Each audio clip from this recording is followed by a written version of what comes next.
सत्यमयी परमेश्वरी आनंदमयी चैतन्यमयी सत्यमयी परमेश्वरी आनंदमयी चैतन्यमयी। चल गया। आनंदमयी चैतन्यमयी। कुर्सी लो, कुर्सी का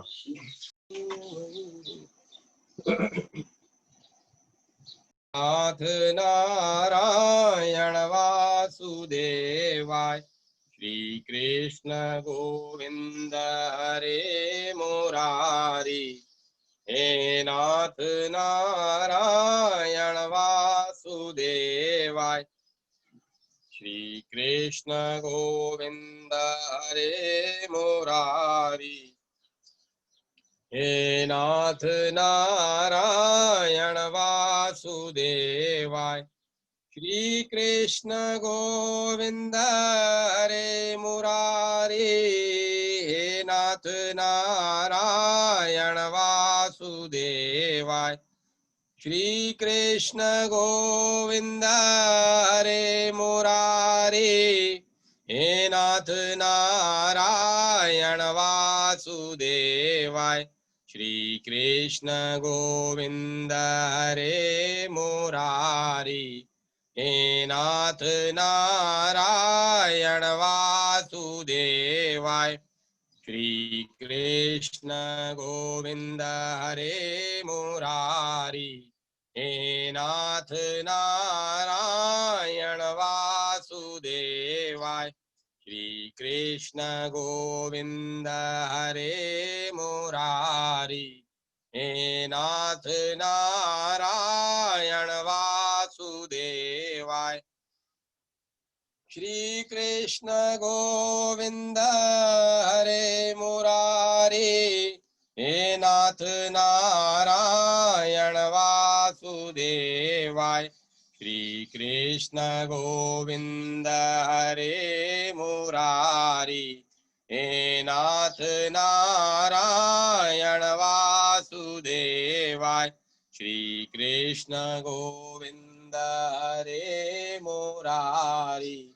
हे नाथ नारायण वासुदेवाय श्री कृष्ण गोविंद हरे मुरारी। हे नाथ नारायण वासुदेवाय श्री कृष्ण गोविंद हरे मुरारी।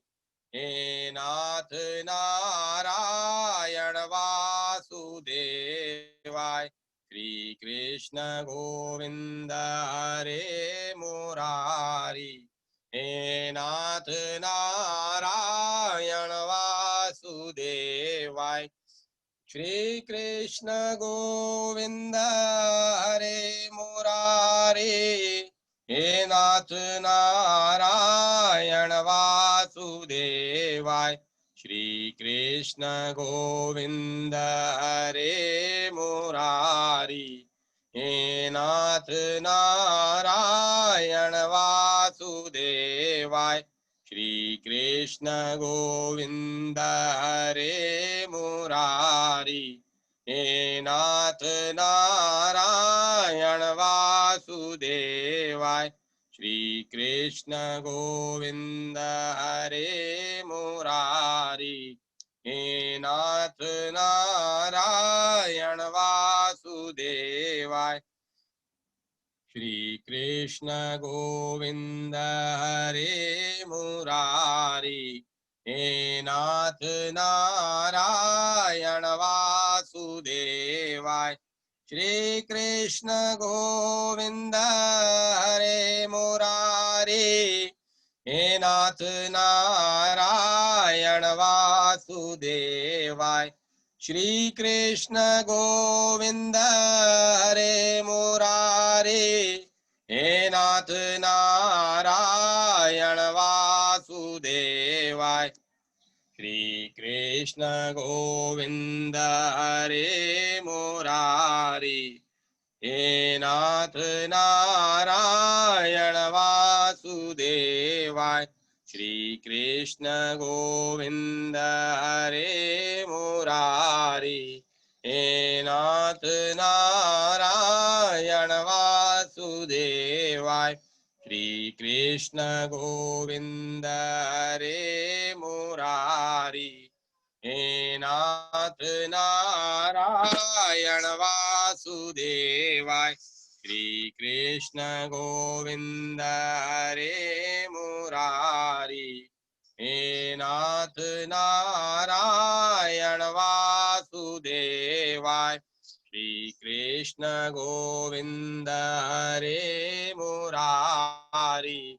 हे नाथ नारायण वासुदेवाय, श्री कृष्ण गोविंद हरे मुरारी, हे नाथ नारायण वासुदेवाय, श्री कृष्ण गोविंद हरे मुरारी, हे नाथ नारायण वासुदेवाय, श्री कृष्ण गोविंद हरे मुरारी, हे नाथ नारायण वासुदेवाय, श्री कृष्ण गोविंद हरे मुरारी, हे नाथ नारायण वासुदेवाय, श्री कृष्ण गोविंद हरे मुरारी, हे नाथ नारायण वासुदेवाय, श्री कृष्ण गोविंद हरे मुरारी, हे नाथ नारायण वासुदेवाय, श्री कृष्ण गोविंद हरे मुरारी, हे नाथ नारायण वासुदेवाय, श्री कृष्ण गोविंद हरे मुरारी, हे नाथ नारायण वासुदेवाय, श्री कृष्ण गोविंद हरे मुरारी, हे नाथ नारायण वासुदेवाय, श्री कृष्ण गोविंद हरे मुरारी,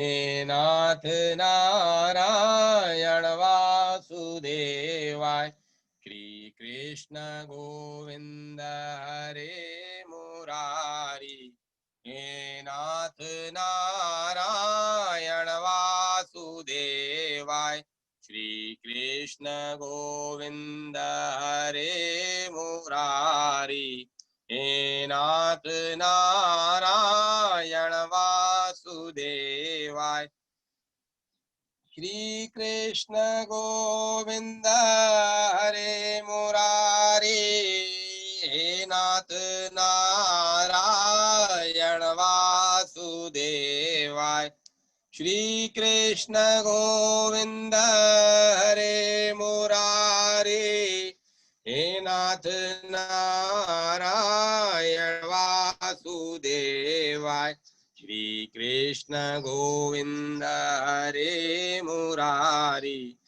हे नाथ नारायण वासुदेवाय, श्री कृष्ण गोविंद हरे मुरारी, हे नाथ नारायण वासुदेवाय, श्री कृष्ण गोविंद हरे मुरारी, हे नाथ नारायण वासुदेवाय। सभी बोलिए, श्री कृष्ण गोविंद हरे। भक्त श्री गदाधर भट्ट जी, रसिक मोहन नंद नंदन श्री वृंदावन चंद्र का उज्जवल अनुराग, जन्म जन्म के पुण्यों के प्रभाव से किसी निर्मल चित्त में ही आता है। वह कुल धन्य है, वह भूमि वंदनीय है जिसमें भगवान के प्यारे भक्त प्रकट होते हैं। समस्त पृथ्वी ही ऐसे भगवत भक्तों की जन्म भूमि है। प्राणी मात्र ही उनके स्वजन हैं। अपने परम प्रियतम प्रभु को सदा सर्वत्र देखने वाले ऐसे लोकोत्तर पुरुषों का अपना पराया क्या है, वे सबके हैं।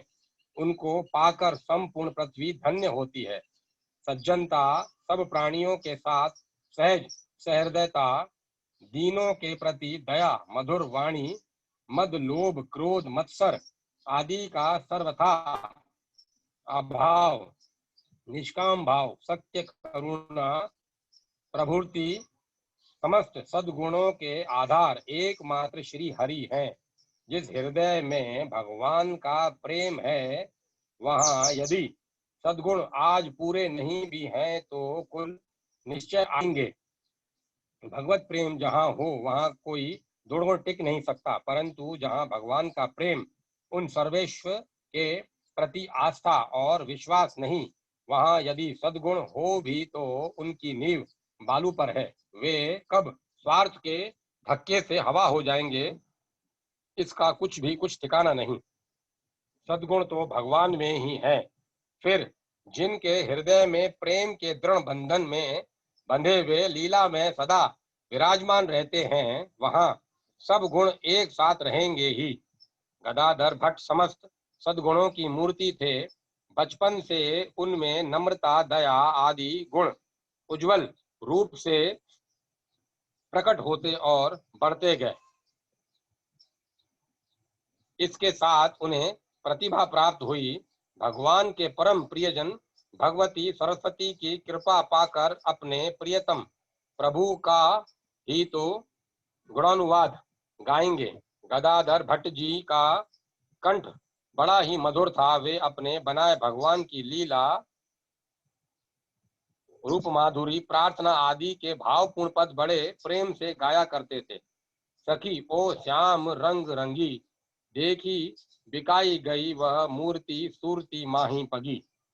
संग हो तो अपनों सपनों सो सोई, रही रस खोई, जागहूं आगे दृष्टि परे, सखी नेकु न न्यारो होई। एक जू मेरी अखियन में निसघोष रहो करी मौन, गाय चरावन जात सुनियो सिखी, सखी सोधो कन्हैया कौन। कांसो कहाँ कौन पतियावे, कौन करे बकवाद, कैसे के कही जात मद गदाधर, गूंगे को गुण स्वाद।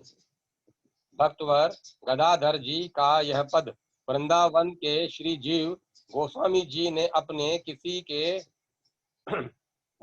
ने किसी के मुख से एक दिन सुना। गदाधर जी के भावपूर्ण पद भावुक जन प्राय कंठ पर लेते और गाया करते थे। श्री जीव गोस्वामी जी पद सुनते ही भाव विहल हो गए। रत्न का पारखी ही रत्न को पहचानता है। जीव गोस्वामी जी ने समझ लिया कि यह पद किसी सामान्य कवि का नहीं हो सकता। इन्होंने दो संतों को एक पत्र देकर गदाधर भट्ट जी के पास भेजा। पत्र में लिखा था, मुझे बड़ा आश्चर्य है कि बिना रंग साज के ही आप पर श्याम रंग चढ़ कैसे गया।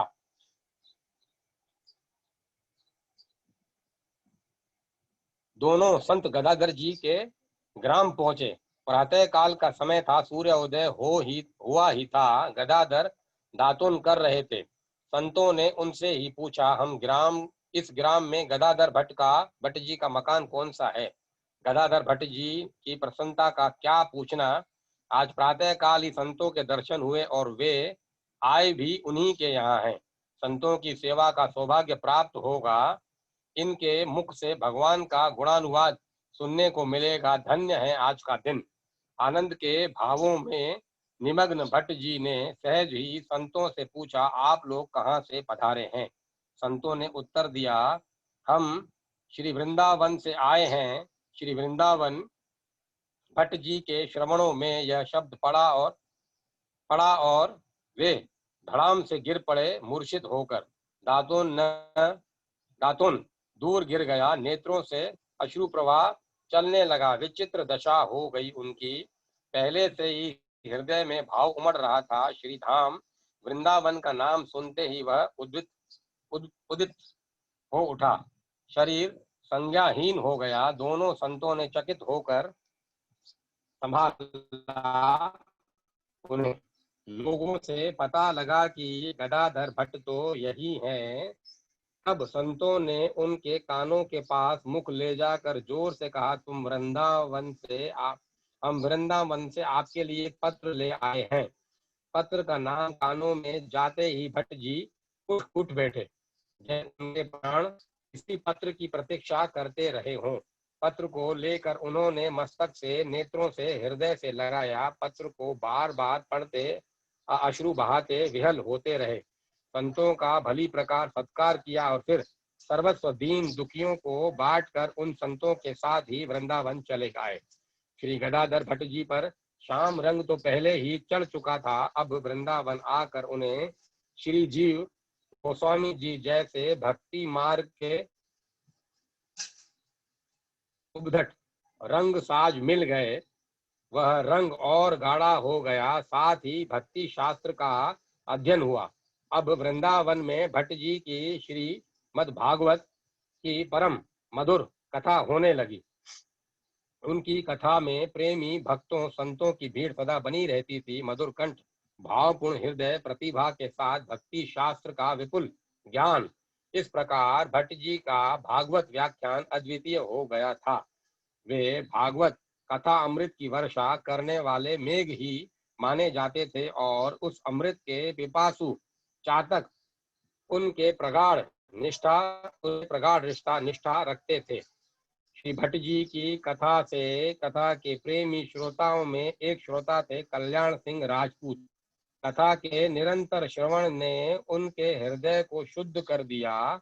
हृदय में जब भगवत प्रेम की अद्भुत रसधार प्रकट हुई तब संसार के सभी विषय अपने आप सारहीन जान पड़ते हैं। जिसने उस अद्भुत प्रेम रस का स्वाद पाया उसको विषयों के रस की दुर्गंध में रुचि कैसे रह सकती है। कल्याण सिंह वृंदावन के समीप के धरोहरा ग्राम के रहने वाले थे। नित्य नियम पूर्वक कथा सुनने आते थे। हृदय शुद्ध था, उसमें श्रद्धा थी। प्रेम का प्रादुर्भाव हो गया। विषयों से स्वतः विरक्ति हो गई। गृहस्थ के कर्तव्य का पालन करते हुए भी वे परम विरक्त संयमी का जीवन व्यतीत करने लगे। कल्याण सिंह जी की स्त्री सामान्य स्त्री नहीं थी। उसकी विषयासक्ति गई नहीं थी। पति की उदासीनता का कारण उसे भट्ट जी ही प्रतीत होने लगे। वह मन ही मन भट्ट जी से द्वेष करने लगी। काम ही प्रतिहत होने पर क्रोध बन जाता है। क्रमशः बुद्धि मारी जाती है और मनुष्य न करने योग्य कर्म कर बैठा है। यही दशा उसकी हुई। उसने सोचा कि यदि मैं भट्ट जी को कलंकित कर सकी तो मेरे पति की उनमें अश्रद्धा हो जाएगी और तब वे घर में अनुरक्त हो जाएंगे। विकृति बुद्धि नारी को महापुरुष की महिमा का क्या पता। लीला में प्रभु को भी अपने भक्त का महत्व प्रकट करना था। उस स्त्री ने एक गर्भवती भिक्षा मांगने वाली स्त्री को 20 रुपए देकर सिखा पढ़ाकर वृंदावन भेज दिया। भट्ट जी की कथा हो रही थी। भक्तों का समुदाय एकत्र था। उसी समय वह भिक्षुणी वहां पहुंची। उसने सीधे भट्ट जी के समीप जाकर सबको सुनाते हुए कहा, महाराज, आपका दिया यह गर्भ अब पूरा होने को आया। अब तो आप मेरे लिए किसी निवास की व्यवस्था कर दीजिए। इसे लिए मैं कहाँ भटकती फिरूं।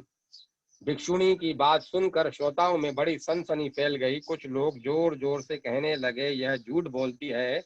एक संत को किसी के बहकाने से कलंकित करना चाहती है। हम इसे मार डालेंगे।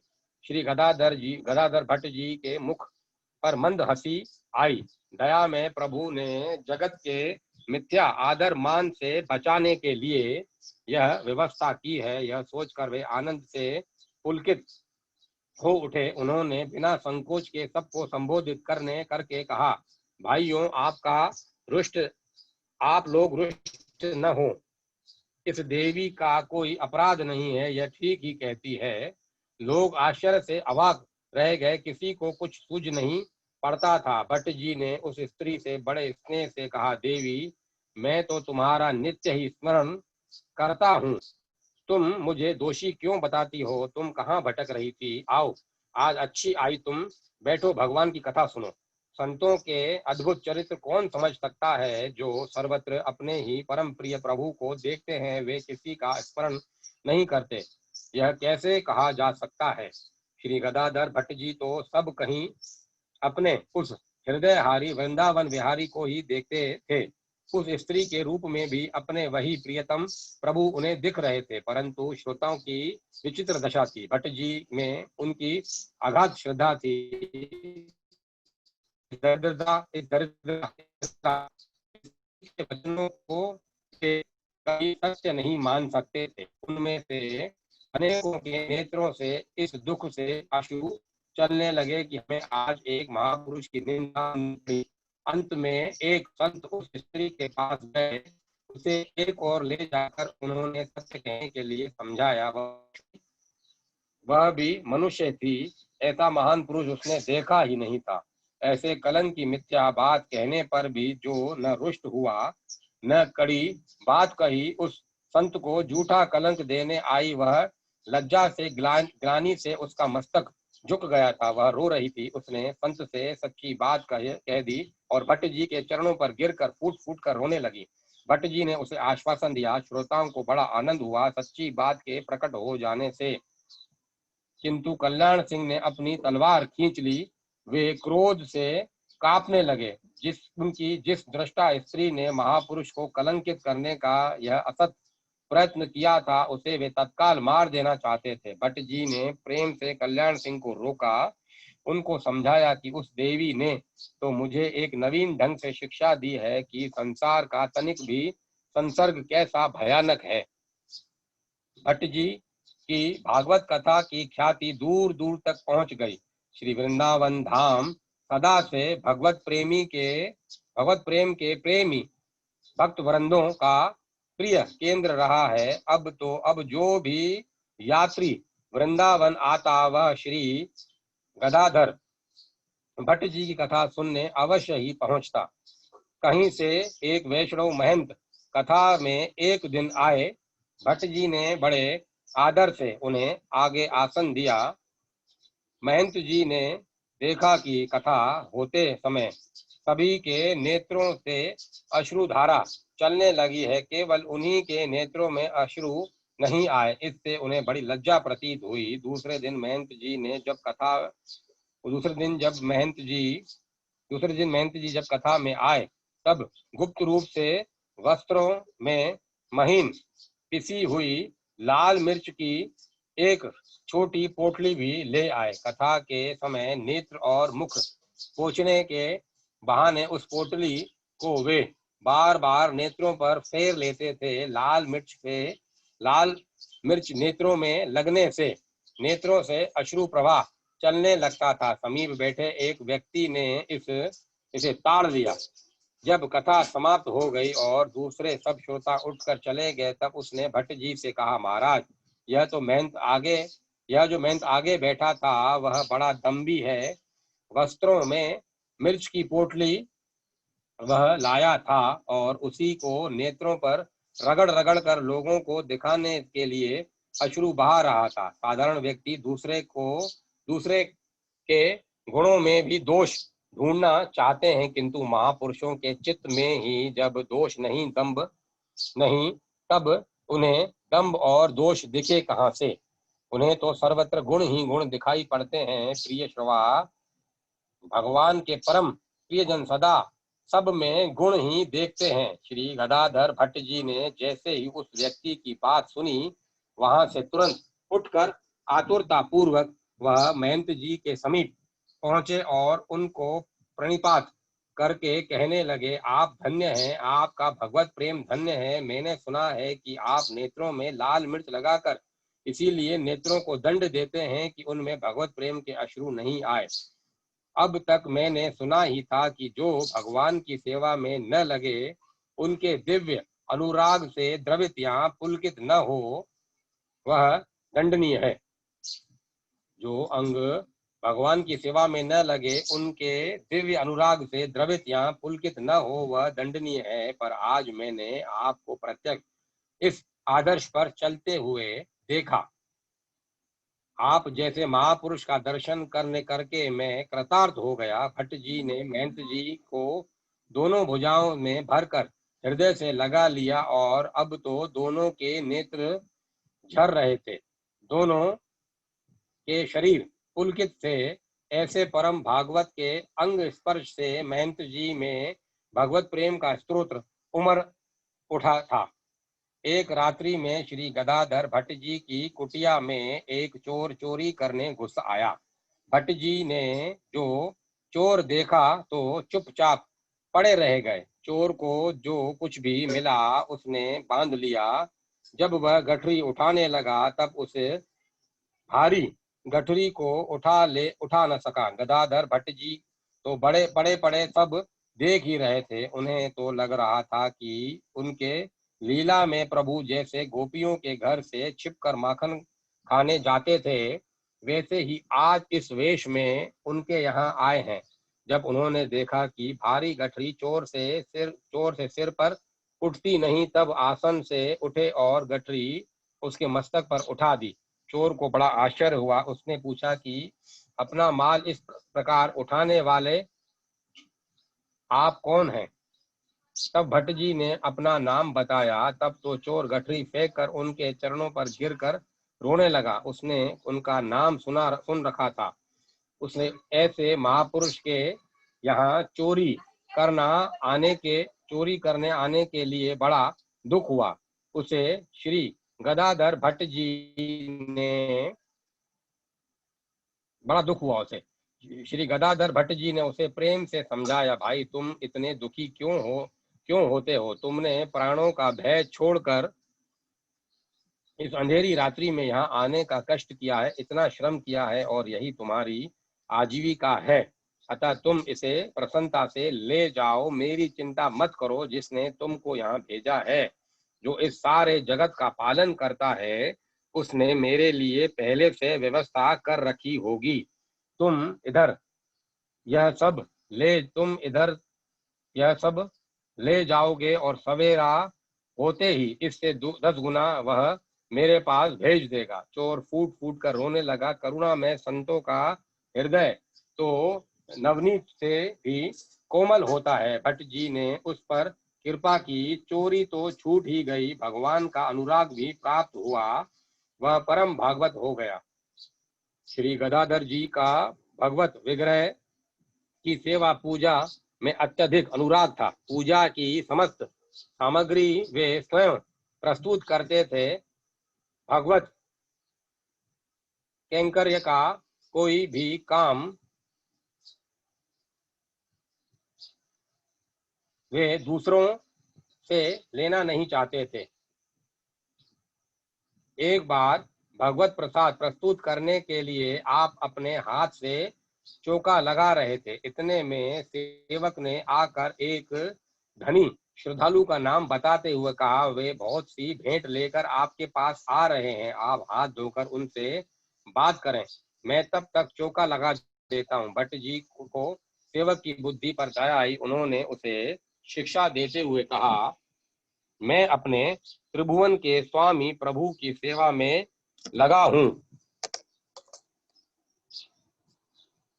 इससे बड़ा कार्य अब कौन सा हो सकता है कि भगवत कैंकर्य छोड़कर उसके लिए मैं इससे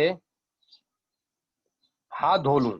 कोई श्रद्धालु आता है तो उसे आने दो। मुझे प्रभु की सेवा के कार्य में लगा देखकर वह भी भगवत सेवा के लिए प्रेरित होगा। इस प्रकार जीवन भर भगवत सेवा, श्रीमद् भगवत प्रवचन एवं संतों का सत्कार करते हुए श्री गदाधर भट्ट जी वृंदावन धाम में ही रहे। अंत में उनका पार्थिव शरीर उसी नित्य धाम की पावन रज में एक हो गया और उन्होंने अपने श्याम सुंदर का शाश्वत सानिध्य प्राप्त किया। श्री सूरदास मदन मोहन जी। सूरदास मदन मोहन गौड़ीय संप्रदाय के नैष्ठिक वैष्णव थे। उनका नाम सूरध्वज था। वे जाति के ब्राह्मण थे। सम्राट अकबर की सभा में उनकी पूरी पहुंच थी। बादशाह ने उनकी स्वामी भक्ति से प्रसन्न होकर उनको संडिले का अमीन नियुक्त किया था। वे महान साधु सेवी थे। पास में जो कुछ भी रहता था सब संतों की सेवा में लगा देते थे। एक बार उनके जीवन में अत्यंत क्रांतिपूर्ण घटना हुई। उन्होंने संडिले सूबे के 13 लाख रुपए साधुओं की सेवा में लगा दिए और खजाने वाली पेटी में एक कागज डालकर उसने राजधानी में भेज दिया।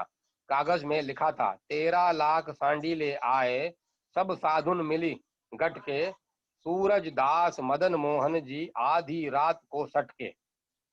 टोडरमल ने बादशाह को बहुत समझाया कि अमीन ने बहुत बड़ा अपराध किया है। यदि कड़े से कड़ा दंड न दिया गया तो राज्य में अराजकता फैल जाएगी। पर बादशाह के हृदय पर जो सूरदास मदन मोहन की सत्यनिष्ठा, संत सेवा और भगवान की भक्ति का प्रभाव पड़ चुका था, अकबर ने क्षमादान किया और उन्हें बुला भेजा। पर सूरदास मदन मोहन तो नंद नंदन की राजधानी में पहुंच चुके थे। परम पवित्र कालिंदी के तट पर भक्ति की विलास भूमि में प्रिया और प्रियतम की श्रृंगार लीला का गान कर रहे थे। उन्होंने विनम्रता पूर्वक निवेदन किया कि अब तो मैं किसी और का हो चुका हूँ। वृंदावन की गलियों में झाड़ू देना मुझे अत्यंत सुखद प्रतीत होता है। वे ब्रजराज के भक्त थे, संसार से बहुत दूर जा आ चुके थे। वे कालिंदी तट पर भगवान की मुरली माधुरी का रसास्वादन करने लगे।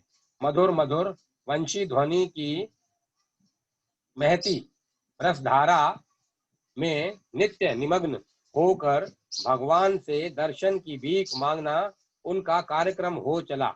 वे अपने प्रियतम से कहा करते थे, मधु के मतवारे श्याम, खोलो प्यारे पलके, शीश मुकुट लट छूटी और छूटी अलके, सुर नर मुनि द्वार ठाड़े, दरस दरस हेतु किलंके, नासिका के मोती सोहे, बीच लाल ललके, पीतांबर कर मुरली सतवन कुंडल झलके, सूरदास मदन मोहन दरस देहो मल के।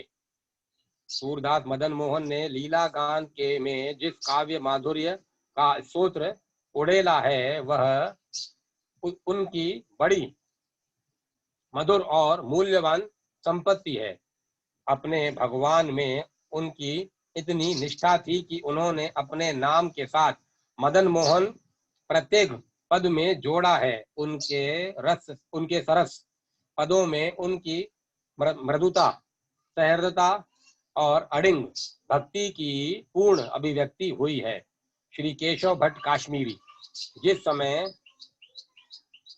शस्य श्यामला स्वर्णिम वंग भूमि श्री गौरांग महाप्रभु की कीर्तन माधुरी का रसास्वादन कर रही थी, नवद्वीप के बड़े बड़े न्याय शास्त्री और दर्शन वेत्ता तर्क और शास्त्रार्थ से संन्यास लेकर भक्ति कल्पता की शीतल छाया में विश्राम करते हुए भगवान श्री कृष्ण की लीला का मधुर गान कर रहे थे। ठीक उसी समय उत्तरापथ में दिग्विजय की विजयनी पताका फहराते हुए एक बहुत बड़े शिष्य समूह के साथ चौड़ोल पालकी पर चढ़कर पंडित जी केशव काश्मीरी ने पुण्य सलीला भगवती भागीरथी के मनोरम तट पर नवद्वीप के शास्त्रार्थ की शंख ध्वनि की।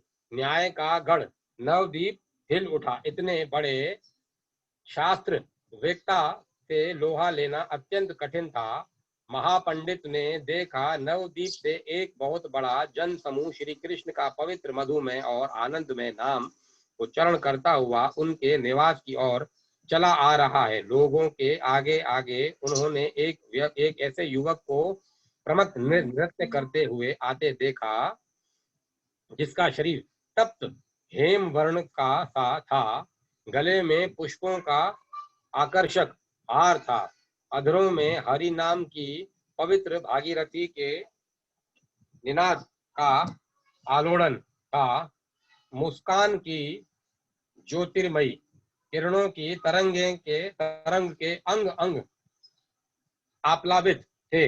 वे सहज ही इस दिव्य तेज पुंज विलक्षण युवक की ओर आकृष्ट हो गए। हाथ चरण धूलि मस्तक पर चढ़ाने के लिए चंचल हो रहे थे, पर प्रकांड शास्त्र ज्ञान के गर्भभार से इतने दबे हुए थे कि धरती का स्पर्श न कर सके। विनम्रता से दिग्विजयी पंडित का वर्ण तो किया, पर जय पत्र के स्वाभिमान का मध नैनों से उतर न सका। मन कहता था कि आलिंगन करना चाहिए, पर जन समूह के विनम्र संकोच ने ऐसा करने नहीं दिया। युवक गौरांग ने परिचय दिया। केशव कश्मीरी ने शास्त्रार्थ करने की इच्छा प्रकट की। निमाई पंडित चैतन्य का न्याय पांडित्य तो चारों ओर ख्याति की पराकाष्ठा पर था, पर उन्होंने शास्त्रार्थ की बात न चलाकर केशव कश्मीरी से कलिंग उच्चित चरण कारिणी भगवती गंगा जी की महिमा वर्णन करने का विनम्रता पूर्वक निवेदन किया। केशव कश्मीरी ने आशु कवित्व शक्ति के सहारे गंगा के स्वरूप चित्रण में 100 श्लोक नए नए रचकर तुरंत सुना दिए, और इतने से ही उन्हें संतोष न हुआ। उन्होंने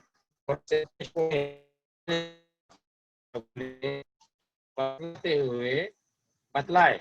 उनके मुख से उचित और युक्ति संगत दोष सुनकर वे आश्चर्यचकित हो गए। उनका मुख लज्जा से लाल होकर अवनत हो गया। मन में सरस्वती का स्मरण किया। अपनी हार पर उन्हें बड़ी ग्लानि हो रही थी। सरस्वती देवी के स्मरण से उन्हें ज्ञात हुआ कि श्री चैतन्य असाधारण अलौकिक पुरुषोत्तम ही हैं। उनकी विद्वता का मत उतर गया। ज्ञान भक्ति के सामने विनित हो गया। केशव कश्मीरी ने गौरांग के चरण पकड़कर आत्म उद्धार की भिक्षा मांगी। जन समूह ने जय ध्वनि की। श्री गौरांग ने कहा कि भविष्य में ना तो आप शास्त्रार्थ करें और ना किसी व्यक्ति को हराने की चेष्टा करें। श्री कृष्ण के चरण चिंतन माधुर्य का आस्वादन भी भवसागर से पार उतरने का सहज उपाय है। उनकी भक्ति ही मुक्ति का वैदिक मार्ग है। भगवान हरि समस्त शास्त्रों के मूल है। आगम निगम सभी शास्त्र श्री कृष्ण की महिमा का कीर्तन गाते हैं। वे ही जगत के जीवन स्वरूप हैं। जिस व्यक्ति की गति मति श्री कृष्ण चरण में ही है, वह अब शास्त्रों का ज्ञाता होकर भी शास्त्र के वास्तविक रस का आस्वादन नहीं कर सकता। श्री कृष्ण का भजन छोड़कर जो व्यक्ति शास्त्र की आलोचना में ही कुशल है, वह नीरे गधे के समान ज्ञान भार का वहन करता है। सिद्ध वर्णों का समागम्य तो श्री कृष्ण की ही कृपा दृष्टि में होता है। केशव कश्मीरी श्री चैतन्य महाप्रभु के शिष्य हो गए। श्री कृष्ण के परम अनुराग के किले में आप से आप बंद हो गए। श्री कृष्ण भक्ति की माधुरी के प्रचार में उन्होंने महान योग दिया। केशव कश्मीरी के समय में भारत का अधिकांश मलेच्छाक्रांत था। स्थान स्थान पर वैदिक परंपरा की कड़ी विधर्मियों द्वारा तोड़ने का दुस्साहस चल रहा था। भगवान श्री कृष्ण के पवित्र लीला क्षेत्र मथुरा मंडल को भ्रष्ट करने की चेष्टा में यवनों का बहुत बड़ा हाथ था। कालिंद नंदिनी के तटस्थ विश्राम घाट पर उनका एक समूह कुतर्कों तथा अन्यान्य उपायों से हिंदुओं को धर्मच्युत होने के लिए विवश कर रहा था। उत्तरापथ की हिंदू जनता ने मथुरा मंडल की पवित्रता को अक्षुण्ण रखने के लिए दिग्विजयी महापंडित परम भागवत केशव कश्मीरी का दरवाजा खटखटाया। केशव कश्मीरी ने सदल बल उपस्थित होकर विश्राम घाट पर अधिकार करके उन लोगों को मथुरा मंडल से बाहर कर दिया, उनके षड्यंत्र का जनाजा निकाल दिया और वज्रभूमि की भक्तिमती पवित्रता और भगवदीयता का संरक्षण किया। केशव कश्मीरी का नाम श्री चैतन्य के तत्कालीन अनुयायियों और भक्तों की श्रेणी में श्रद्धा पूर्वक लिया जाता है। वे भगवान श्री कृष्ण के परम भक्त थे, चैतन्य की दिव्यता के प्रचारक थे और सिद्ध भागवत थे। भक्त श्री भट्ट जी विक्रमी संवत की 16वीं सदी के पूर्व वृंदावन की पवित्र भूमि मधुर भक्ति से पूर्ण अप्लावित थी। इसी समय ब्रज भाषा के महान कवि रसिक श्री भट्ट ने श्री राधा कृष्ण की उपासना से समाज को सरस और नवीन भक्ति चेतना से समलंकृत कर सगुण लीला का प्रचार किया। श्री भट्ट ब्रज और मथुरा की ही सीमाओं में रहने को परम सुख और आनंद का साधन समझते थे। ब्रज की लताएं, कुंज, सरिता, हरितिमा और मोहिनी छवि को वे प्राणों से भी प्रिय मानते थे। वे केशव कश्मीरी के अंतरंग शिष्य थे। युगल शतक के नाम से उन्होंने 100 पदों की रचना की। वे भगवान की रस रूप माधुरी की उपासना में रात दिन तल्लीन रहते थे। उनकी भावना परम पवित्र और शुद्ध थी। उसी के अनुरूप उन्हें समय समय पर भगवान की नई नई लीलाओं के दर्शन होते रहते थे। जब वे तन्मय होकर पद गाने लगते, तब कभी कभी उसी के ध्यान अनुरूप भगवान की दिव्य झांकी का साक्षात्कार हो जाता था। एक बार वे भगवती कलिंद नंदिनी के परम पवित्र तट पर विचरण कर रहे थे। उन्होंने नीरव और नितांत शांत निकुंजों की ओर दृष्टि डाली। भगवान की लीला माधुरी का रस नैनों में उमड़ आया। आकाश में काली घटाएं छा गई। यमुना की लहरों का यौवन चंचल हो उठा। वंशी वट पर नित्य रास करने वाले राधा रमण की वंशी स्वर लहरी ने उनकी चित्तवृत्ति पर पूरा अधिकार कर लिया। वे नंद नंदन और श्री राधा रानी की रसमयी छवि पर सर्वस्व स्मरण करने के लिए विकल हो उठे। सरस्वती ने उनके कंठ देश में करवट ली। सरस समीर की मंद मंद गति उनकी दिव्य संगीत सुधा से आलोड़ित हो उठी। रसिक श्री भट्ट के प्राण भगवान के दर्शन के लिए लालायित थे। वे गाने लगे, भीजत कब देखो उन नैना, श्यामजू की सुरंग चुनरी मोहन को उपेरना। भगवान से विरह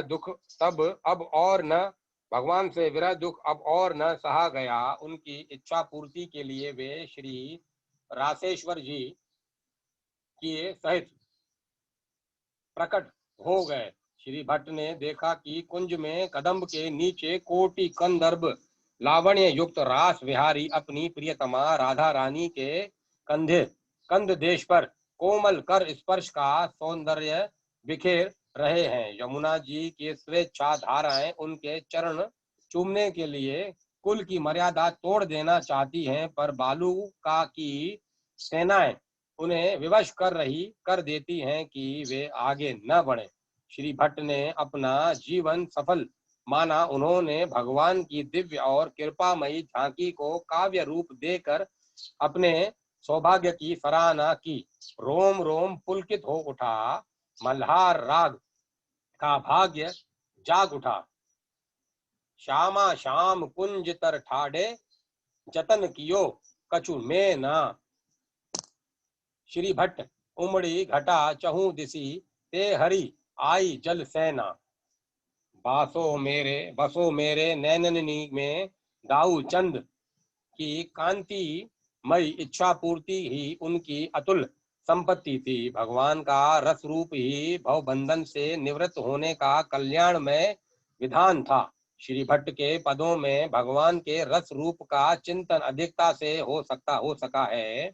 उनकी रसोपासना और भक्ति पद्धति से प्रभावित होकर अन्य रसा रसोपासकों और कवियों ने श्री राधा कृष्ण की निकुंज लीला माधुरी के सत्वन और गान से भगवत भक्ति साहित्य की श्री वृद्धि में जो योग दिया वह सर्वथा स्तुत्य है। श्री भट्ट रस साहित्य के मर्मज्ञ और भक्त कवि थे।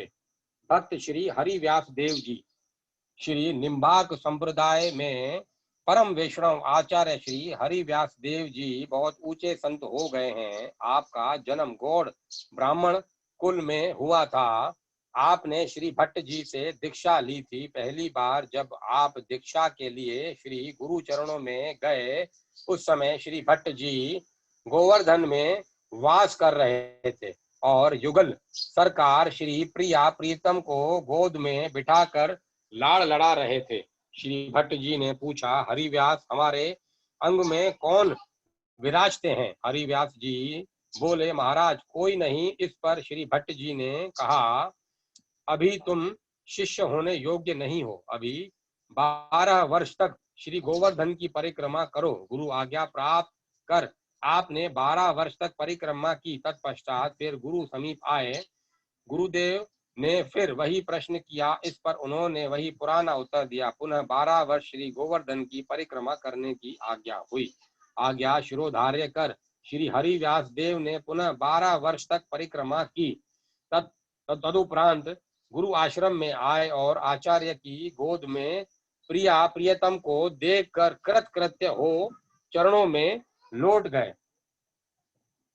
अब उन्हें योग्य जान आचार्य ने दीक्षा दी। भक्तमाल में आपके संबंध में एक बड़े प्रभावशाली वृत्तांत का वर्णन है।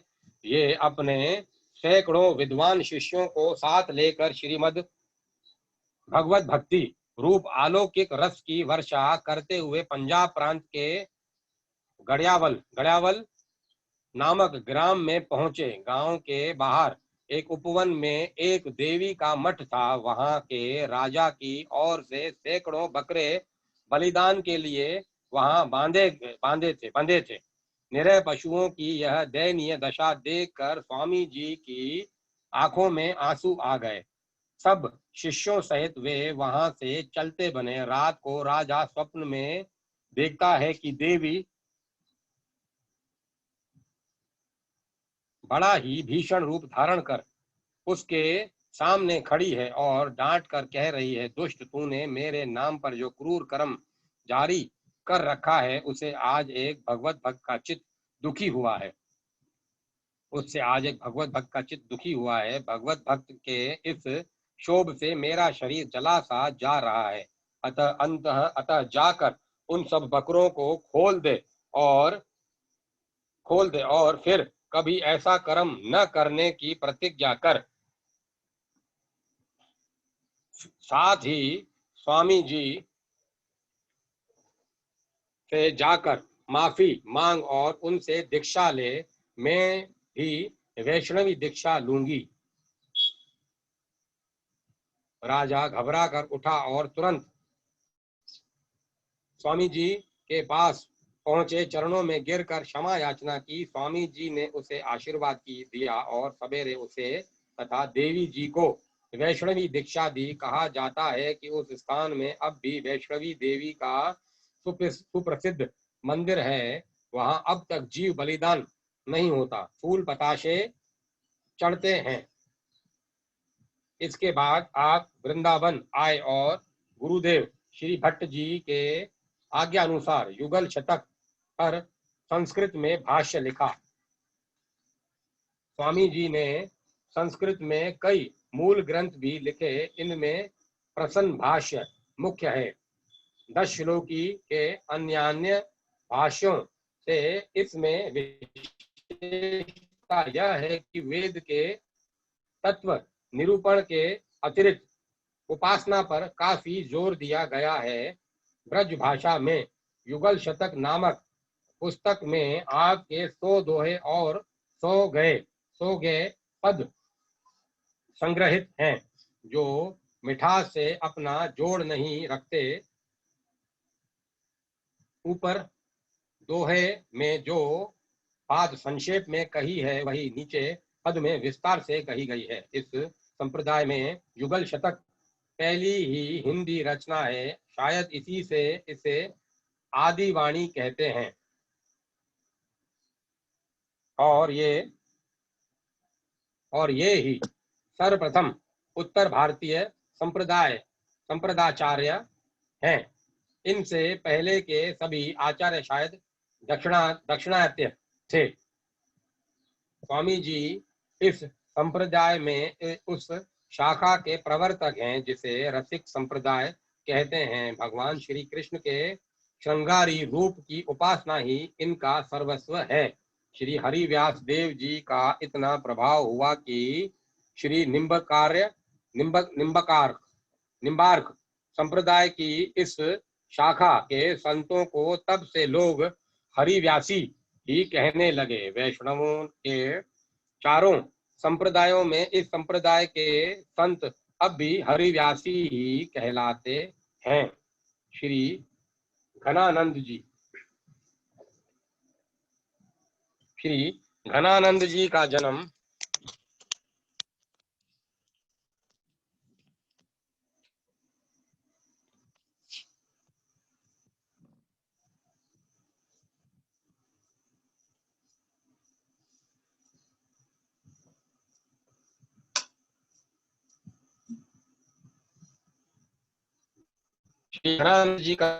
वर्ष 46 के लगभग हुआ था। वे भटनागर कायस्थ थे। फारसी, ब्रज भाषा और संस्कृत साहित्यों में उनकी विशेष अभिरुचि और पहुंच थी। पहले वे मुगल बादशाह के राज कार्यालय में एक साधारण अधिकारी थे, पर बाद में अपनी कार्यदक्षता, स्वामी भक्ति और परिश्रम के प्रभाव से वे बादशाह मोहम्मद शाह के खास कलम हो गए। और संगीत का उन्हें अच्छा अभ्यास था। उनकी कविता बड़ी सरस, मधुर और भक्तिपूर्ण होती थी। आरंभ से ही वे भगवान श्री कृष्ण की सरस लीलाओं के प्रेमी थे। श्री नंद कुमार के दरबार का आश्रय ही उनके लिए परम मान्य था। वे उच्च कोटि के प्रेमी थे। लौकिक प्रेम को अलौकिक, सर्वथा दिव्य अथवा ईश्वरीय बनाने में उन्होंने जो सफलता पाई, वह भक्ति जगत की एक अत्यंत मौलिक और अपूर्व देन है। पहले वे सुजान नामक एक वैश्या के रूप और सौंदर्य पर आसक्त थे, पर बाद में उन्होंने अपनी आसक्ति भगवान श्री कृष्ण की भक्ति के चरणों पर समर्पित कर दी। उन्होंने उनके जीवन में एक अभूतपूर्व घटना हुई। वे मोहम्मद शाह की राजसभा में बैठे हुए थे। कुछ दरबारियों ने बादशाह से कहा कि घनानंद बहुत अच्छा गाते हैं। बादशाह के कहने पर घनानंद ने नहीं गाया, पर सुजान के कहने पर उन्होंने उसी की ओर मुख करके गाया। सारी सभा में आनंद छा गया। बादशाह ने उनकी प्रशंसा की, पर आज्ञा अवहेलना के अपराध में उनको राजधानी से बाहर निकाल दिया। घनानंद तो नंद कुमार की छवि पर बिक चुके थे। देशपति रूठे तो रूठ जाएं, पर ब्रजराज न रूठे। बादशाह के उच्चाधिकारी ने संसार की माया का त्याग कर दिया। वे चल पड़े ब्रज की ओर। भगवान राधा रमण की लीला भूमि में पहुंच ही तो गए। कालिंदी के नीले जल को देखकर नीलमणि नंदनंदन का स्मरण हो आया। नैनों में जल उमड़ पड़ा। उनके प्राण कल्प उठे। अधरों ने कंठ की वाणी का भाष्य किया।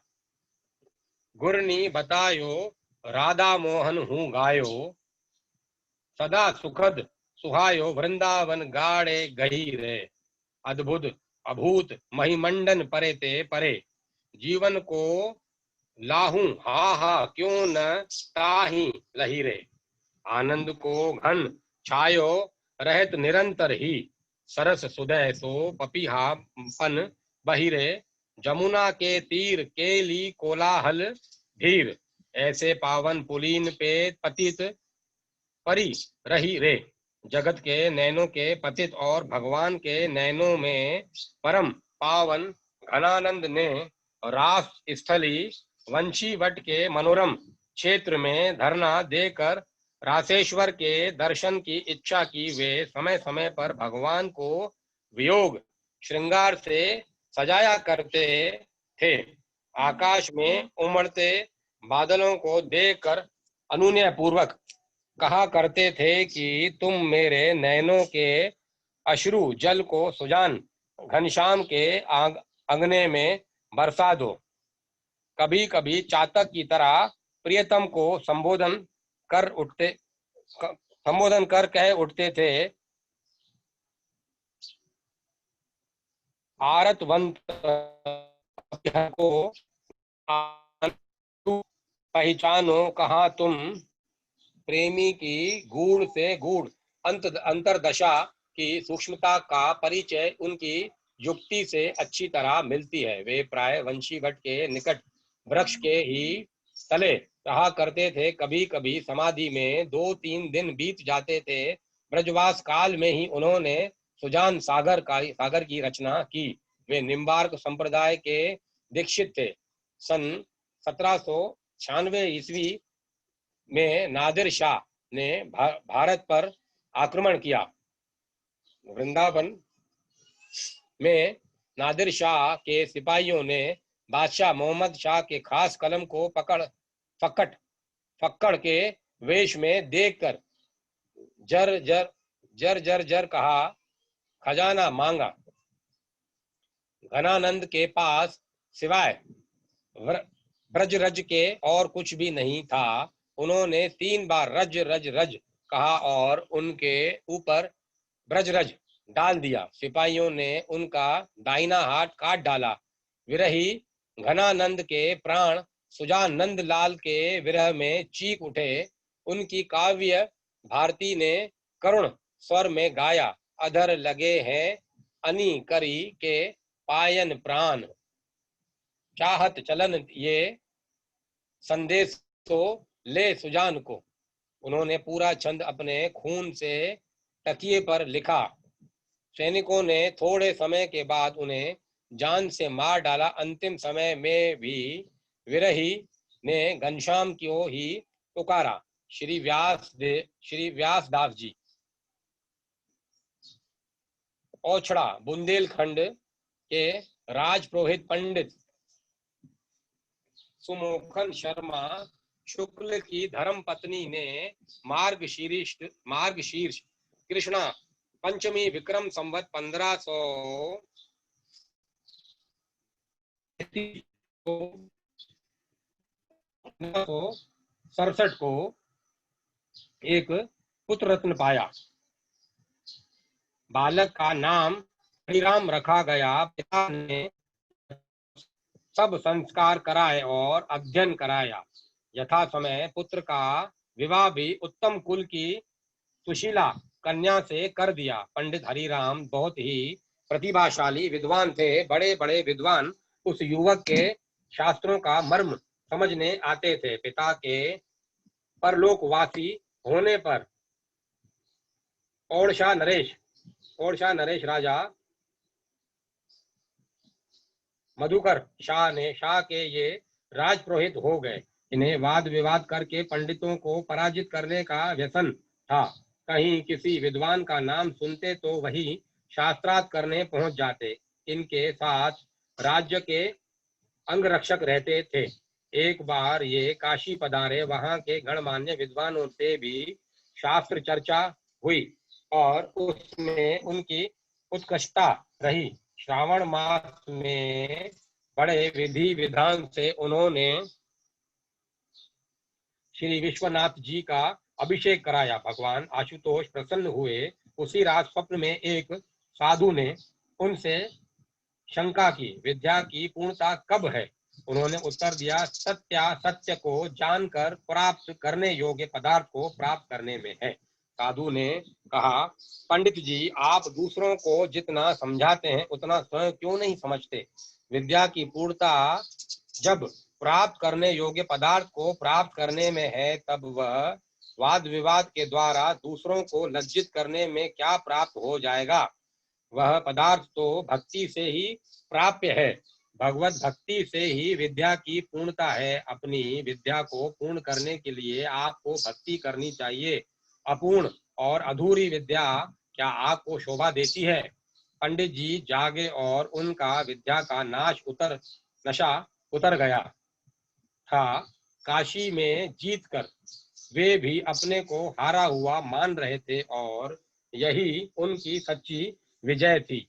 उनके जीवन का मंत्र हो गया, वही पढ़ विद्या जा में भक्ति को प्रबोध होए। वही पढ़ विद्या जा में भक्ति को प्रबोध होए। काशी से वे सीधे ओरछा चले आए। अब उन्हें धन दौलत मान प्रतिष्ठा आदि सब व्यर्थ मालूम होने लगा। किसी महापुरुष की शरण ग्रहण करने के लिए उनका हृदय ललक उठा। उसी समय महाप्रभु श्री हित हरिवंश जी के शिष्य संत श्री नवलदास जी ओरछा पधारे। पंडित श्री हरिराम को उनके सत्संग से बड़ी तृप्ति हुई। उनके उपदेशों से वे घर द्वार छोड़कर संवत 1591 ईस्वी के कार्तिक मास में वृंदावन पहुंचे। जब वे यमुना स्नान करके श्री हित हरिवंश जी महाप्रभु के पास पहुंचे, तब वे श्री राधा वल्लभ जी को भोग प्रस्तुत करने के लिए रसोई बना रहे थे। उसी समय उन्होंने बातें करनी चाही। महाप्रभु ने चूल्हे पर से पात्र उतार दिया और जल से अग्नि को शांत कर दिया। उन्होंने कहा, रसोई और चर्चा दोनों काम साथ हो सकते थे।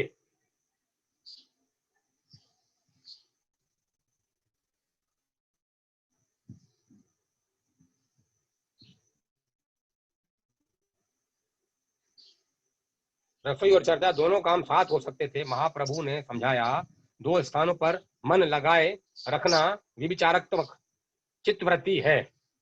यह काल सर्प से ग्रसित है, अतः उस काल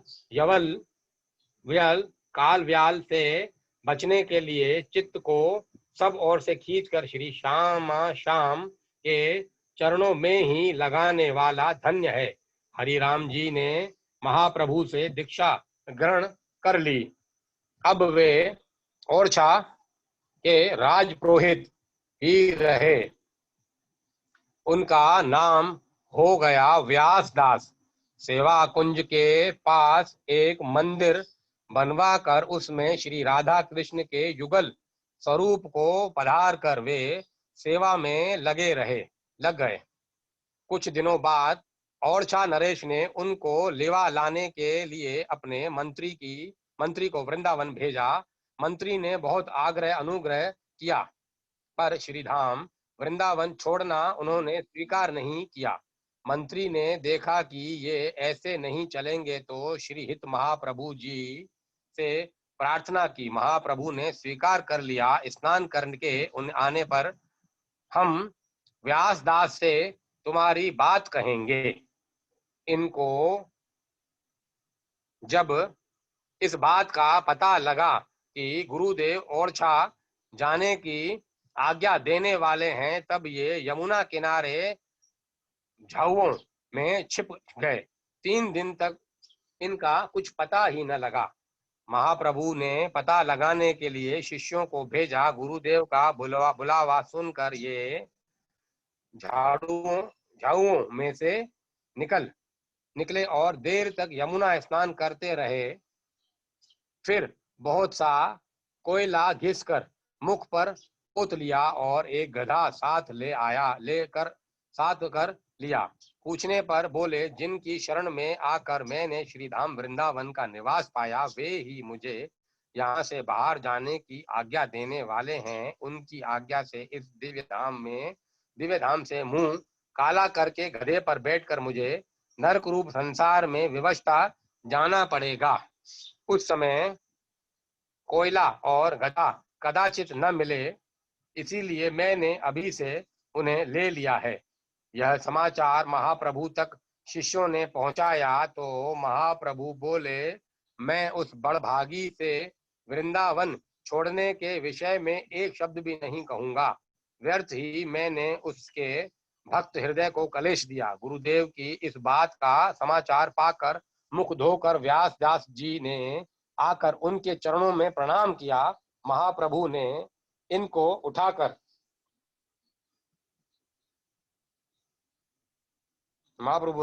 उठाकर हृदय से लगा लिया। मंत्री का आग्रह बना ही था, उसने उनके साथ अपने आदमी कर दिए जिससे ये कहीं छिप न जाए। दूसरे दिन भगवान का भोग लग जाने के पश्चात भक्तों की पंगत बैठी। जब भक्त प्रसाद पाकर उठ गए, तब अपने नित्य के नियमानुसार व्यास दास ने भी सभी भक्तों की पातलों में से उठाकर जूठन सित ग्रहण किया। यह सब देखकर मंत्री ने समझ लिया कि अब ये आचार से गिर गए हैं, राजपुरोहित होने योग्य नहीं रहे हैं। मंत्री की श्रद्धा हो गई। मंत्री ने इनसे महाराज के नाम पत्र ले लिया और लौट गए। मंत्री ने ओरछे जाकर राजा मधुकर शाह को पत्र दिया और बताया, राजपुरोहित अब सबका जूठा खाने लगे हैं। वे यहाँ ले आने योग्य नहीं है। राजा भगवत भक्त थे, उनके ऊपर दूसरा ही प्रभाव पड़ा। वे सोचने लगे, मेरे राजपुरोहित अब सच्चे महापुरुष हो गए हैं। यदि वे एक दिन को भी यहाँ आ जाएं तो राज्य और राजमहल धन्य हो जाए। अतः अब स्वयं राजा उन्हें मनाने वृंदावन पहुंचे। राजा मधुकर शाह ने वृंदावन आकर व्यास दास जी से आग्रह प्रारंभ किया, तो एक दिन के लिए ही सही आप ओरछे एक बार अवश्य पधारें। व्यास दास जी इन्हें टालने लगे। कभी कोई फूल बंगला दर्शन करने को कहते, कभी कोई उत्सव। महाराज के आग्रह से संत भी इनसे कहने लगे थे कि एक दिन के लिए जाने में क्या हानि है, परंतु इन्होंने तो वृंदावन से बाहर न जाने का नियम कर लिया था। अंत में राजा ने अपने कर्मचारियों को बलपूर्वक इनको पालकी में बिठाकर ले चलने को कहा। इन्होंने कहा, जब चलना ही है तब मुझे अपने भाई बंधुओं से मिल तो लेने दो। एक एक कदम और तमाल से भुजा फैलाकर व्यास दास जी मिलने लगे। देर तक उससे लिपटे रहते, फूट कर रो रहे थे। एक से हटने पर दूसरे से जा लिपटते थे। कहते थे, तुम ही मेरे सर्वस्व हो, तुम ही मेरे पुरुषार्थ हो। तुम मुझ पर दया क्यों नहीं करते? तुम मुझ दीन को क्यों छोड़ रहे हो? मुझसे ऐसा कौन सा अपराध हो गया है, तुमको छोड़कर मैं जी नहीं सकता। राजा मधुकर शाह हृदय व्यास दास जी के लिए टूट पड़ा।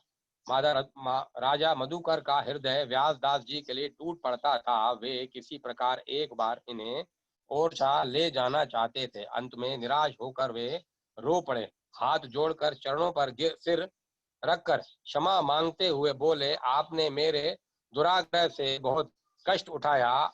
आपके हृदय को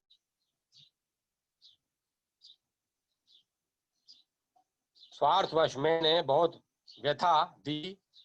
इतने पर भी आपने मुझे कठोर वचन नहीं कहे, मेरे स्नेह को तोड़ा नहीं। मेरे अपराध को क्षमा कर दें। मैं अब और हट नहीं करूंगा। आपकी जैसे जिसमें प्रसन्नता हो वही करें। मुझे अपना अनुचर जानकर उपदेश करें। व्यासदास जी ने राजा को भगवत भक्ति और संत सेवा का उपदेश किया। गुरु की आज्ञा से ओरछा नरेश लौट आए। राजपुरोहितानी जी ने जब देखा कि मेरे पति देव राजा के जाने पर भी नहीं लौटे, तब वे स्वयं वृंदावन पुत्रों के साथ पहुंची। व्यासदास जी ने पूरी उदासीनता दिखाई।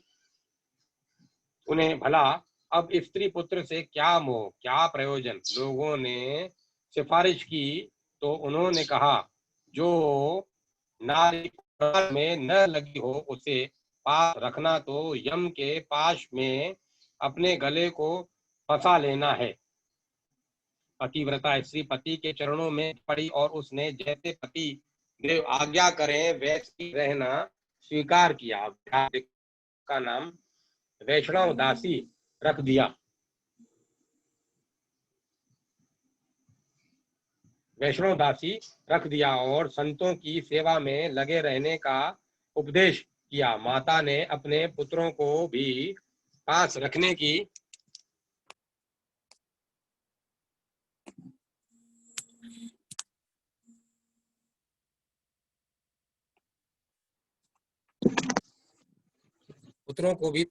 की अनुमति चाही। बहुत आग्रह करने पर वह यह प्रार्थना भी स्वीकार हो गई, पर पुत्रों को दीक्षा व्यासदास जी ने नहीं दी। उनमें से एक पुत्र ने एक दिन संत स्वामी हरिदास जी की प्रशंसा की, तब आप उस पर प्रसन्न हो गए, उसे अपने स्वामी जी से दीक्षा लेने की आज्ञा दे दी। वे चतुर युगल किशोर दास जी दास नाम से प्रसिद्ध हुए। संतों में इनका बहुत अनुराग था। वृंदावन छोड़कर ये कहीं नहीं गए। इनके भावपूर्ण पद मिलते हैं। व्यासदास जी भगवत भक्तों के तथा भगवत प्रसाद के अनन्य भक्त थे। एक बार रात के समय श्री राधा रानी के चरणों का नुपुर टूट गया। वे तब आपने यज्ञोपवीत तोड़कर उसे गुथ दिया। लोगों ने पूछा, आपने यह क्या किया? तो बोले, अब तक तो इसका भार ही ढोता आता आया था, आज यह सफल हो गया। ये बड़े ही सहनशील थे। एक बार एक संत इनकी परीक्षा करने आए और कहने लगे, मुझे बहुत भूख लगी है, शीघ्र भोजन कराओ। उन्होंने कहा, आप विराजें, थोड़ी देर में ही प्रभु को राजभोग लगेगा, तब भगवत प्रसाद आप पा लेना। भोग लगे बिना कैसे आप भोजन कर सकते हैं? संत ने इतना सुनते ही गालियां देना प्रारंभ किया।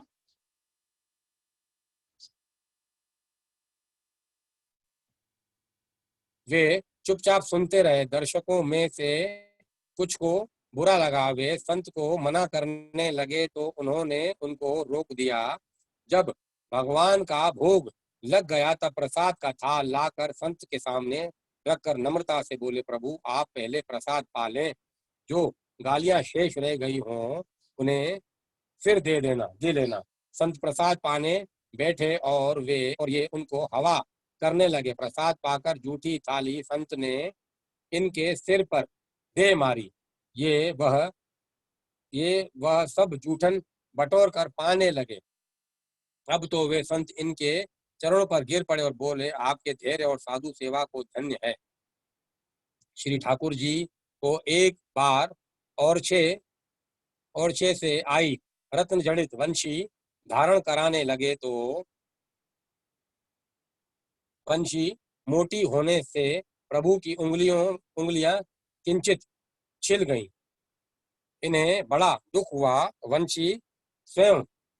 वंशी मंदिर में रखकर जब ये बाहर आए तब श्याम सुंदर ने स्वयं वंशी धारण कर ली। इसी प्रकार किसी की भेजी जरक सी पाग ये ठाकुर जी को एक बार बांध रहे थे, पर बहुत प्रयत्न करने पर भी मनो अनुकूल पाग बंधती नहीं थी। इन्होंने कहा, मेरी बांधी पसंद नहीं आती तो आप ही बांधो। पगड़ी रखकर ये मंदिर से बाहर आ गए। ठाकुर जी ने स्वयं पगड़ी बांध ली। भगवान के महाभाग भक्त उनसे नित्य अभिन्न होते हैं। ऐसे भक्तों के सामने प्रभु की लीला सदा ही प्रकाशित रहती है। व्यासदास जी ऐसे ही श्री राधा कृष्ण के नित्य सेवक थे। उनके ब्रज भाषा में बड़े ही मधुर पद मिलते हैं उनमें से कुछ नीचे उद्धृत किए जाते हैं। हम कब होएंगे ब्रजवासी, ठाकुर नंद किशोर हमारे ठकुराइन राधा सी। कब मिली है वे सखी सहेली हरि बंसी हरिदासी। बंसी बट की शीतल छैया सुभग नदी जमुनासी। जाको वैभव करत लालसा कर मीड़त कमलासी। इतनी आस व्यास की पुजवहु वृंदा विपिन बिलासी। जो सुख होत भक्त घर आए, सो सुख होत नहीं बहु संपत्ति। बांझही बेटा जाए, जो सुख भक्तनी को चरणोदक पवित्र गात लगाए। सो सुख सपने हूँ नहीं, पेयत कोटिक तीरथ न्योय। जो सुख भक्तिनी को मुख देखत उपजत दुख बिसराए। सो सुख होत न काम ही, कबहु कामनी पुर लपटाए। जो सुख होत भक्त बचनी सुनी, नैनन नीर बहाए। सो सुख कबहु न नेयत पेयत पितृ घर पूत को पूत खिलाए। जो सुख होत मिलत सुधानी साधुनी, सोय छिन्न छिन्न रंग बढ़ाए। सो सुख होत न रंग व्यास को लंक समूरी पाए। साचे मंदिर हरि के संत, जिनके मोहन सदा विराजत। तिनहि न छोड़त अंत, जिनहि मह रुचि कर भोग भोगवत पांचों स्वाद अदंत। जिनहि मह बालत हसंत हंसत, कृपा करी चितवंत नैन सुपंत। अपने मत भागवत सुनावत, रति दे रस बरछंत। जिनी के बसी संदेह, दूरी करी देह धर्म परजंत। जाह के संत जहाँ न भागवत भक्त सुरील अनंत। जहाँ न व्यास तहाँ न रास रस वृंदावन को मंत। भक्त रसिक मुरारी जी। भक्त रसिक मुरारी जी भगवान श्याम सुंदर के रूप रस और लीला माधुर्य के पूरे रसिक थे। वे दिव्य युगल स्वरूप के उपासक थे। श्यामा श्याम की निकुंज लीला का चिंतन ही उनका परम धन था। नंद नंदन और रासेश्वरी रसमयी श्री वृषभानु नंदिनी का स्मरण ही उनके जीवन का आधार था। संत सेवा और गुरु भक्ति में उनकी दृढ़ निष्ठा थी। वे सरल और सरस स्वभाव के रसिक प्राणी थे। रसिक मुरारी जी के गुरु श्यामानंद की जागीर एक दुष्ट राजा ने छीन ली। श्यामानंद ने उनको पत्र लिखा कि तुम जिस दशा में हो, उसी में शीघ्र चले आओ। उस दिन वे भोजन कर रहे थे, बिना हाथ मुख धोए ही वे चल पड़े। गुरु आज्ञा की मर्यादा ही ऐसी थी। गुरु का निवास 17 कोस की दूरी पर था। श्यामानंद जी ने उन्हें उस दशा में देखकर बड़ा आश्चर्य प्रकट किया और उनकी कार्य तत्परता और आज्ञाकारिता की बड़ी सराहना की। रसिक मुरारी जी ने गुरु की जागीर लौटाने के लिए राजा के पास जाने का निश्चय किया, किंतु उनके शिष्यों ने उन्हें राजा की दुष्टता से अवगत कराया और जाने से रोका। उन्होंने किसी की बात नहीं मानी। राजा ने उसके आने की बात सुनकर एक मतवाला दुष्ट हाथी उनके ऊपर छोड़ने का इरादा किया और सभासदों से कहा कि यदि उनमें कुछ शक्ति होगी तो हाथी उन्हें छोड़ देगा और इस तरह उनकी सिद्धि का भी पता चल जाएगा। पर यह सब कुछ तो बहाना था। वह तो उन्हें जान से मारकर जागीर हड़प लेना चाहता था। गजराज झूमता हुआ उनके पथ पर मदोन्मत्त सा विचर रहा था। श्याम के अनन्य सेवक रसिक मुरारी जी की पालकी राजसभा की ओर आ रही थी।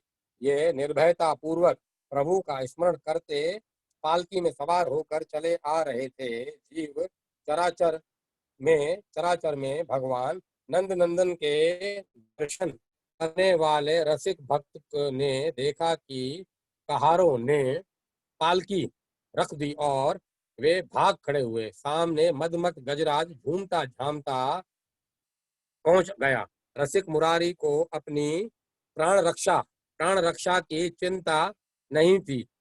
उन्हें तो गजराज को किसी तरह इस भयानक पाप कर्म से मुक्त कर भगवान की भक्ति का माधुर्य चलाना था। उन्होंने कृपा भरी दृष्टि से गजराज को देखा, प्रेम भरी मुस्कान बिखेर कर कहा कि भैया, तुम चेतन हो, तुम्हारे रोम रोम में भगवत सत्ता व्याप्त है। तुम हाथी का तमोगुण छोड़ दो। इस पाप ग्राह से छुटकारा पाने के लिए भगवान का स्मरण करो, भवबंधन से मुक्ति मिल जाएगी। भक्त की रसमयी वाणी के प्रभाव से गजराज का मद उतर गया। उसका हृदय भक्ति भाव से आह्लादित हो उठा। हाथी ने नतमस्तक होकर रसिक मुरारी की चरण वंदना की। ऐसा लगता था कि तमोगुण ने सतोगुण की प्रभुता स्वीकार कर ली। वह अधीर हो उठा। नैनों में अश्रुओं की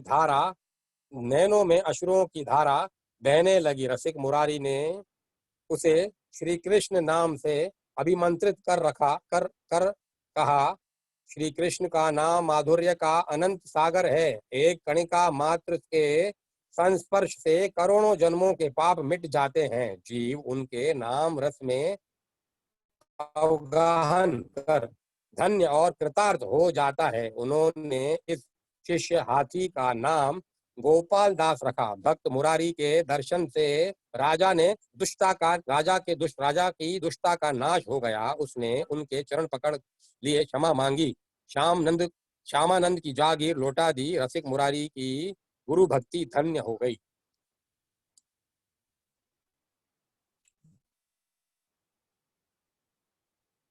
श्री कृष्ण गोविंद हरे मुरारी, हे नाथ नारायण वासुदेवाय।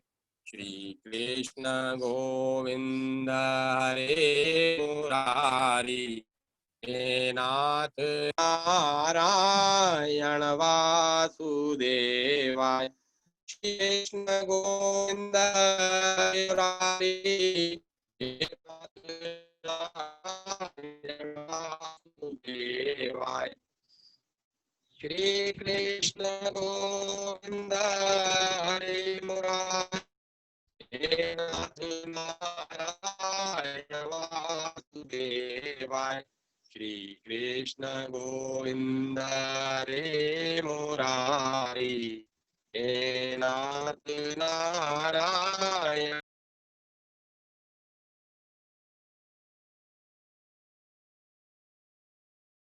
गोविंद हरे मुरारी, हे नाथ नारायण वासुदेवाय।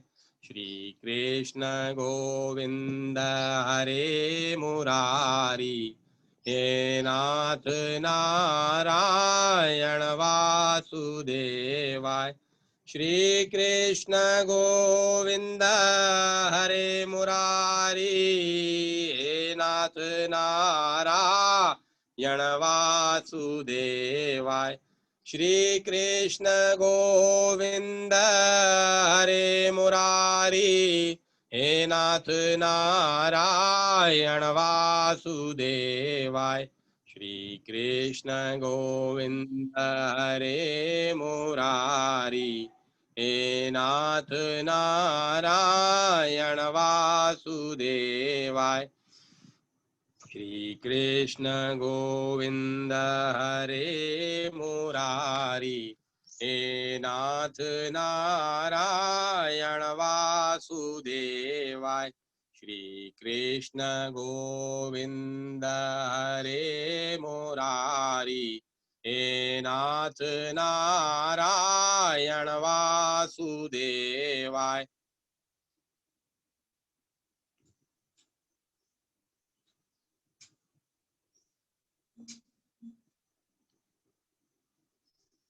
कृष्ण गोविंद हरे मुरारी, हे नाथ नारायण वासुदेवाय।